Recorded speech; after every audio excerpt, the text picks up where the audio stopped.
With every major boss release, new powerful armor and weapons are getting added to RuneScape, making older pieces of content a lot easier.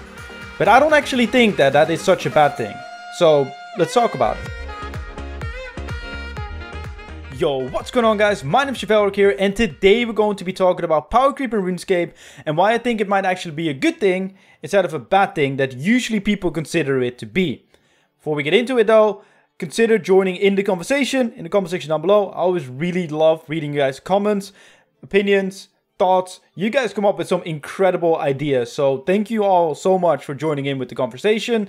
Also, 97% of you guys are not subscribed. I wish I was kidding, but generally 97% of you guys are not subscribed. So please, if you're enjoying the content, subscribe. I'm on the road to 500 followers or subscribers. We're not on Twitch, but do go follow my Twitch channel if you want to see daily streams. But leave a like on this video as well if you enjoy it. It generally really helps me out. But without further ado, let's actually get into the video. So first things first, what do I consider power creep to be? Because I think it's good that we're on the same page when it comes to a discussion like this, that we all have the same definition of power creep, it being that newer piece of content, whether that's armor, whether that's weapons, devalues other pieces of content, whether that's monetary wise. If you look at Cold-Patches, for example, when the lengths came out, like Cold-Patches crashed really hard because, well, the lengths are better. And you don't need a very high Slayer level to get it. Or, in general, making the content a lot easier. If you look at God Wars Dungeon 1, you can literally AFK it. Not the BS AFK where it's just like, oh yeah, I can AFK it, but I still need to pay little attention. No, I can have it up on my second monitor and only check if I get drops. Or, you know, have the sound of the Luck of the Dwarves alert me that there's a drop. That is what I consider power creep, and that is the definition of power creep that we're gonna have in this video. But why do I think it is a good thing? Because if you think about it, it devaluing older pieces of content and devaluing maybe a set of weapons that you have sounds like a bad thing. But if you really genuinely think about it, it doesn't really devalue anything unless you want to have the absolute best in slot gear. Think about it, right? If you have tier 92 gear at this moment in time, the best weapon in game is tier 95. If we take mage for example, if you have the tier 92 wand and orb, it is a step up to tier 95 with the Fracture Staff of Armadyl. It is by far the best mage weapon in the game. I know you have the Inquisitor Staff that is technically tier 97 on certain monsters, but obviously the special attack on the Fracture Staff of Armadyl is really good. So Fracture Staff of Armadyl is by far the best in the game. And it is definitely worth getting if you have the money. And I wish I was merching these, but I'm slightly rich, but not that rich. So, but you still can do every single piece of content that you could do with tier 95 with your tier 92s, just slightly less quick. So that is, I think, the perfect balance of something still being coveted enough that you really want to get it because it's generally a good upgrade, but it not being so good that it is a must-have item, but it also not being a niche enough upgrade that it's kind of like, you know what, if I have the money, I might get it, but I'm not sure because tier 92 is good enough. Like, I think that is a perfect balance of, you know, having something be good, but not too good, but also not niche enough. And why I think that is very important is just kind of what happened at Old School RuneScape. This is not me bashing Old School RuneScape. Let me clarify this before I get into this. I love both games. I played both games. I'm 2K total on Old School RuneScape. I've played Iron Man on Old School RuneScape. I have played the game. Like, I generally interact with most of the content besides Theater of Blood in Old School RuneScape. So I'm not just a RuneScape 3 player who just bashes Old School RuneScape for being an old, outdated game. No. I do, however, not want to play it anymore because I don't find it interesting anymore. But Old School RuneScape is obviously driven by the community. You need 75% of votes for a piece of content to pass as developers on the developer side when they come up with a new idea.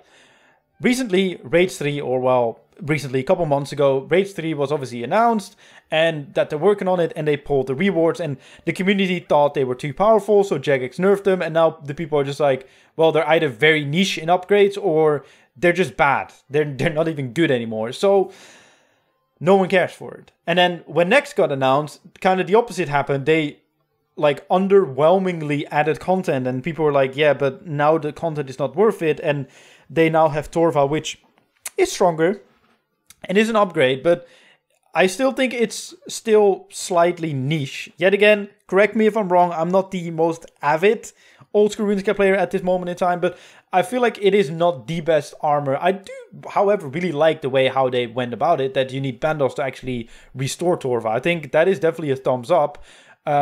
But it kind of just goes to show the way old school RuneScape works. And I know you might think it's not a good comparison, but it's the only game that's anywhere similar to RuneScape 3 because they're the same game. They're literally the same game, only like different versions of it. So, yeah, I just think that just goes to show that it doesn't create creativity for the developers, but also kind of boxes in new content as well. Because, you know, the new crossbow or the new bow or the new whatever cannot be stronger or cannot be much stronger than older pieces of content, because that would devalue it. And with RuneScape 3 kind of saying, bun it, we're just gonna add in new content for the players to gain with newer bosses that will be best in slot for a couple of years. Like, for example, Tier 92 has been the best in slot for a few years, I think 4 or 5 years now or something. So them adding Tier 95 was kind of due time because, you know, all the high tier PVMers definitely already had best in slot gear, and you know, sometimes it's just time to add in a new tier of armor without fully, or weapons for that matter, without fully devaluing the older meta or just making it obsolete in general, because that's not what they're doing. I think that's a lot of people's concern about newer weapons as well, is, oh, they're adding new weapons, so I cannot interact with content. And that's exactly where the line is as well. As soon as they start balancing content around you having Greater Ricochet and Eldritch Crossbow, full Elite Serenic, 7 Essence of Finality, 44 rings and whatever, then it's an issue, power creep. Yes, completely an issue, because that gear is still very expensive.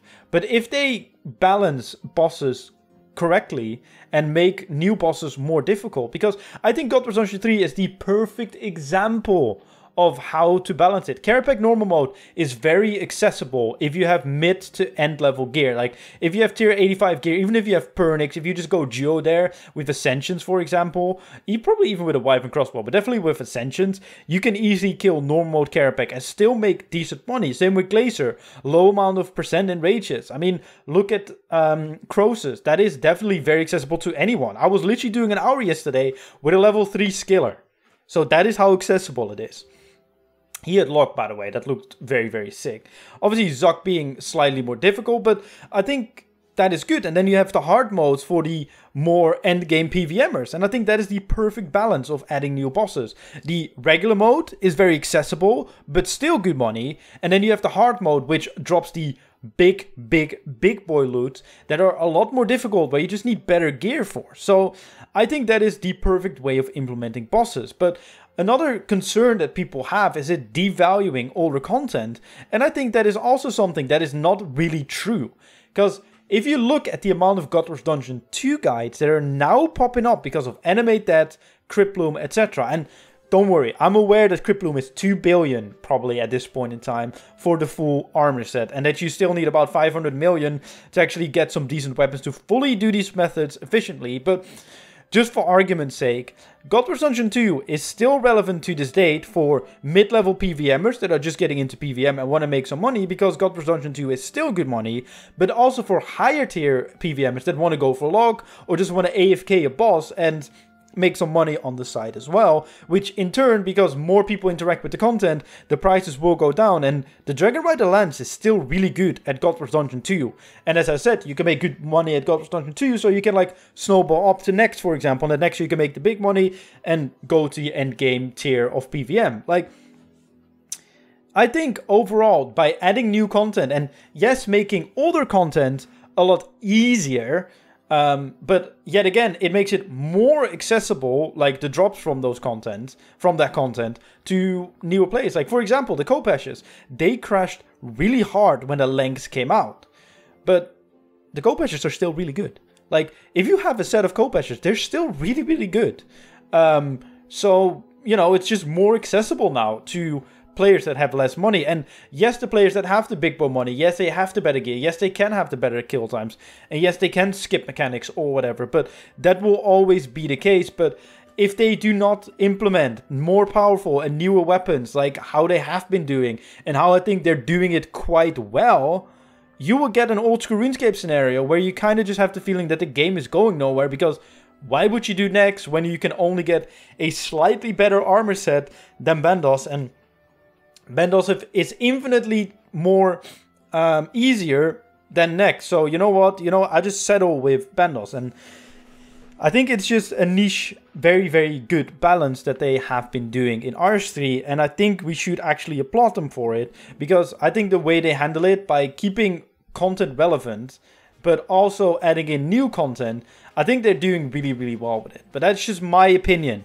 As with any of my videos, give me your opinion in the comment section down below. You might also think that I'm completely wrong, with like some people thought with my Switchcap video, or that I'm actually completely right. Let me know in the comment section down below. I always really do appreciate it. Also, let me know if you want to see some like mid-level guides, by the way. I've seen a lot of requests for it. If you made it this far to this video, I know you really watch my content.